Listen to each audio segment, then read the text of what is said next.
नमस्कार दोस्तों। आज एक जनरली क्वेश्चन लेके आया हुआ हूँ। एक क्वेश्चन अधिकतर आप इंटरव्यू में जाएंगे तो अक्सर एक क्वेश्चन पूछ लिया जाता है। क्वेश्चन क्या होता है कि आप मान लिया डीसीएस पे बैठे हुए हैं, आपकी शिफ्ट चल रही है, लैब से रिपोर्ट आती है और ये होता है कि भाई आपका बैगास पोल बढ़ा हुआ है। तो भाई आपने रिपोर्ट देखा और देखा कि बैगास पोल हमारा बढ़ा हुआ है। तो आप कौन कौन सी चीज़ को आप मार्क करोगे कि आपका पोल जो है वो किस वजह से बढ़ा हुआ है, या इसको कंट्रोल करने के लिए हमें क्या क्या चीज़ें करनी होंगी। ऐसा क्वेश्चन अधिकतर इंटरव्यू में पूछा जाता है। तो उसी क्वेश्चन के लिए कि भाई बैगास पोल मान लिया बढ़ा हुआ है तो आप किन किन चीज़ों पर ऑब्जर्वेशन करेंगे, इसके लिए बताना चाहते हैं। एक चीज़ होता है कि री ऑब्जर्वेशन फैक्टर। पहले तो इसकी आप डेफिनीशन समझ लीजिए क्या है, और जो फैक्टर दिखा रहे हैं अभी उसी फैक्टर पे ही जाना है। डेफिनीशन तो डेफिनीशन ही है कि the ratio of the actual volume of bagasse emerge to scribed volume generated by the opening between roller at axial plane is known as re observation factor. मतलब जो बैगास आपकी एंटर करती है और जो आपने ओपनिंग मतलब सेटिंग की हुई है वहाँ से जो बैगास पास होता है उनका एक रेशियो होता है, उसको री ऑब्जर्वेशन फैक्टर बोलते हैं। प्रायः देखा होगा आपने री ऑब्जर्वेशन फैक्टर ऐसा कुछ होता है, वॉच किया होगा तो, कि जब क्रशिंग होती है तो रोलर के ऊपर देख रहे होंगे कभी कभी कि जूस पूरा फ्लड करता है और फ्लड करके वो आगे की ओर निकल जाता है। होता क्या है, ये जूस जो है ये रोलर के और ऊपर से होते हुए और आगे वाली जो डिस्चार्ज होता है वहाँ पर जाके मिलने लगता है। और कभी कभी ये देखा होगा कि जब रोलर चलता है तो एक जूस का एक पिचकारी सी मारती है, वो आगे की ओर जाके मिलने लगता है। वो प्रेशराइज जोन हो जाता है, प्रेशर के थ्रू वो जूस का एक जाएगा और आगे वाले बैगास जहाँ डिस्चार्ज होती है, जिसके बाद इंटररेक कैरियर होता है, वहाँ पर जाके जूस जो है मिलने लगता है। वो आपकी एफिशिएंसी को डाउन करता है और आपके पैरामीटर को डिस्टर्ब करता है। ये देखा होगा। चलिए सबसे पहले तो ये है कि चलिए फैक्टर हम आपको बताते हैं कि आपका बैगास पोल बढ़ गया तो आप फैक्टर कौन कौन सा वॉच करने वाली बात है। मेन चीज़ तो ये है, नंबर एक, यदि आपकी पुअर केन फीडिंग होगी, यदि कहीं फीडिंग डिस्टर्ब होगा तो आपके बैगास पोल बढ़ने के चांसेस 100% बढ़ जाएगा। ठीक। दूसरा फैक्टर, जो मिल्क की सरफेस स्पीड है, जो इसकी रिक्वायर्ड सरफेस स्पीड होनी चाहिए उससे ये ज़्यादा है। आप मिल को तेज घुमा रहे हैं, मतलब मिल पर जो लोड आ रहा है उसको आप तुरंत पास कर दे रहे हैं आगे मिल के लिए, तो उसकी एक रिक्वायर्ड सरफेस स्पीड होती है। उस स्पीड से यदि रोलर की स्पीड यदि ज़्यादा होगी तो भी आपके पोल बढ़ने के चांसेस बढ़ जाएंगे। तीसरा फैक्टर जो देखने का है, लिखा हुआ higher hydraulic load than required. Hydraulic load मतलब हमने आपको पिछले वीडियो में बताया था। हाइड्रोलिक लोड निकालने का फार्मूला है कि P बराबर F बाई ए, एफ बराबर हो जाता है P इंटू ए, जो हमने हाइड्रोलिक प्रेशर दिया, मान लिया 180 या 185 kg दिया, multiplied by pi by 4 d square, d the dia of ram. इससे निकालते थे। और आपको एक थंब रूल भी बताया था, 62 टन पर फीट लेंथ ऑफ रोलर। ठीक।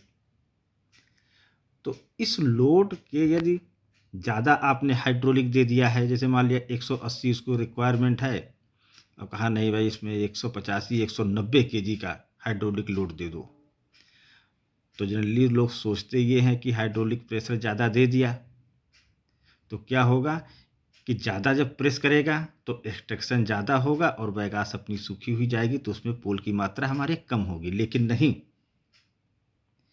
यदि जितना उसको रिक्वायरमेंट है उससे ज़्यादा देंगे फिर भी प्रॉब्लम आएगी, उससे कम देंगे तब भी प्रॉब्लम आएगी। तो इसका एक ऑप्टिमम रेंज होता है, उसके ही हिसाब से आपको देना होगा। और वो ऑप्टिमम रेंज आप उसी समय आता है जिस समय जब सिलेंडर को फिलअप किया जाता है, नाइट्रोजन गैस जब भरी जाती है तो उसमें एक प्रेशर जनरेट करते, भाई 170 केजी पर रखो, 165 रखो 3 नंबर पर। क्यों? जितना हम प्रेशर रखते हैं 10 से 15% प्रेशर हम कम रखते हैं रिक्वायर्ड प्रेशर के अनुसार। ये आपको मालूम होगा, नहीं मालूम होगा तो इसका भी एक वीडियो बना के डालेंगे कि उसमें ब्लेडर होता है, ब्लेडर क्या काम करता है, वो एक अलग का मैटर है। लेकिन जितनी रिक्वायरमेंट है यदि उससे आप ज़्यादा देंगे फिर भी आपके पोल बढ़ने के चांसेज ज़्यादा होंगे। और चौथा जो आया है इनसफिशिएंट जूस ड्रेनेज। आपको ड्रेनेज एरिया का कैलकुलेशन हमने बताया हुआ था कि जो भी जूस एक्सट्रैक्ट हो वो तुरंत जो है जूस ट्रे में ड्रेन हो जाए, आगे को कैरी ना करे। अभी जो बताया स्टार्टिंग में कि जब ड्रेनेज मान लिया नहीं सही रहेगा तो क्या होगा कि वो फ्लड करके आगे मिल को दे देगा, उससे आपके पैरामीटर डिस्टर्ब हो जाएंगे। तो चौथा ये पॉइंट आता है, ये पॉइंट बताने का होता है। ठीक। पांचवा पॉइंट हुआ रोलर पॉलिशिंग।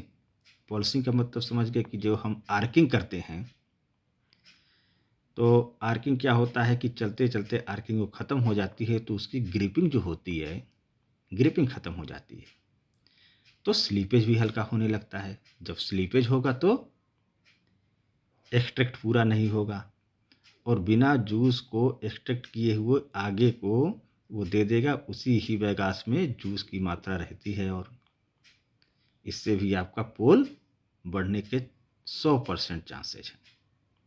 ये सब पॉइंट हैं, ये बताने के हैं पॉइंट, ये बिल्कुल पॉइंट टू पॉइंट बात है ये। और छठा जो है वही इंक्रीज इन प्रेशर।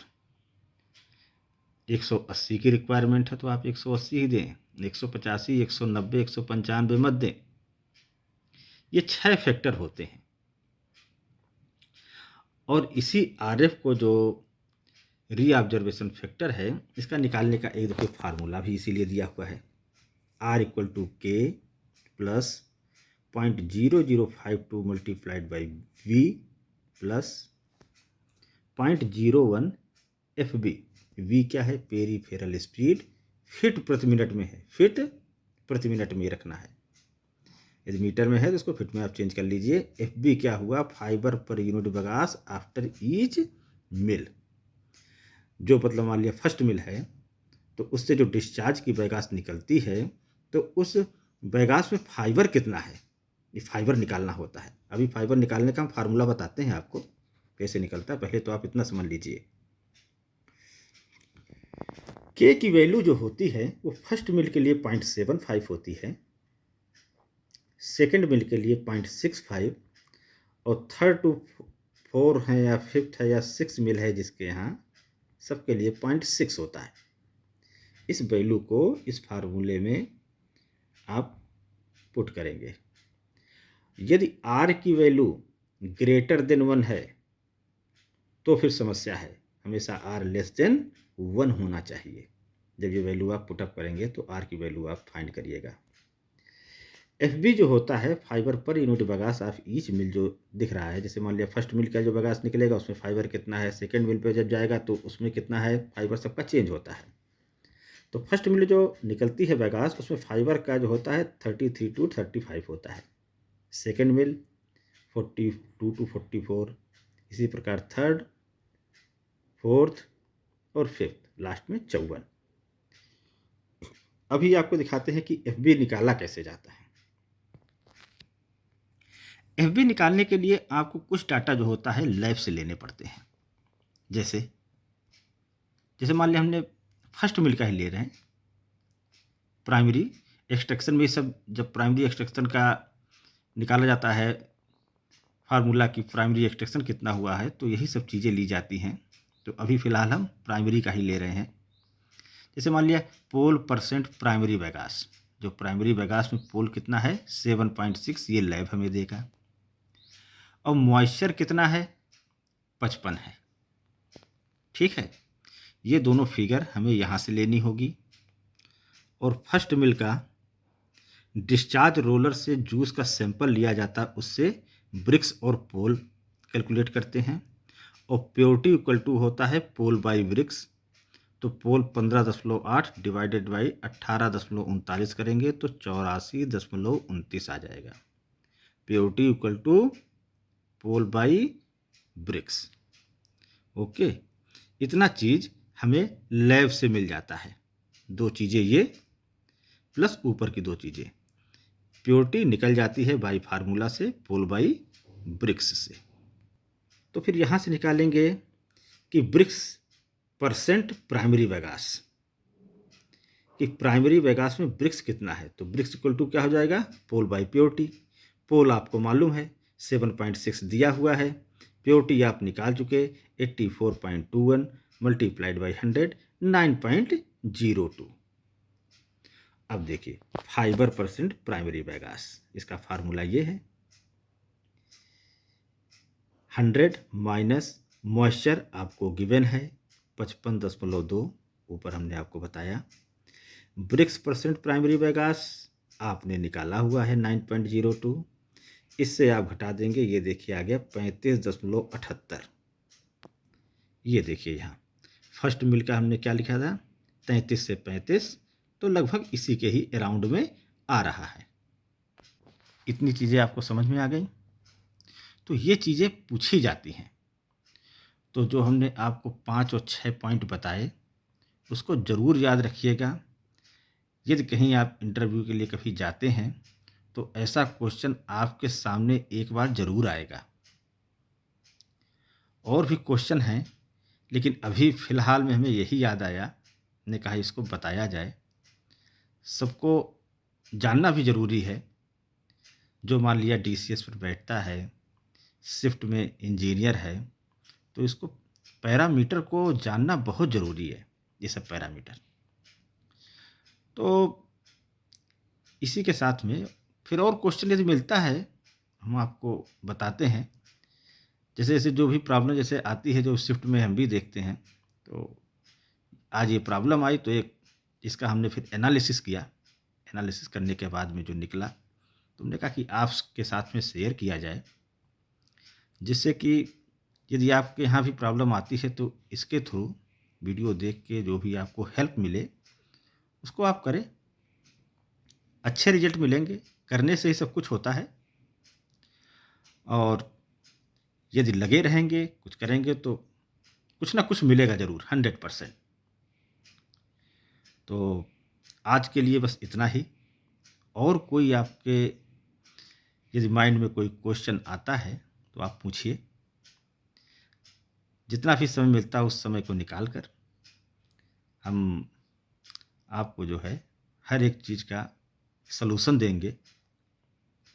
और ज़्यादा से ज़्यादा शेयर करिए, वीडियो देखिए, अपने जो लोग उनको फॉरवर्ड करिए, सब्सक्राइब करवाइए। जितने ज़्यादा नंबर ऑफ कैंडिडेट होंगे उतने ही ज़्यादा क्वेश्चन पुटअप होंगे, और हमको भी सीखने का मौका मिलेगा। ऐसा नहीं है हम भी कोई चीज़ बताते हैं फिर किताब उठाते हैं, किताब उठा के पढ़ते हैं, समझते हैं, फिर नोट्स बनाते हैं। नोट्स बनाने के बाद फिर आप लोग को पहुंचाते हैं। तो बस इतना ही। ऐसे ही लाइक शेयर और सब्सक्राइब करते रहें, मनोबल हमारा बढ़ेगा, और भी चीज़ें आएंगी और भी चीज़ें सब बताते हैं। Okay, thank you.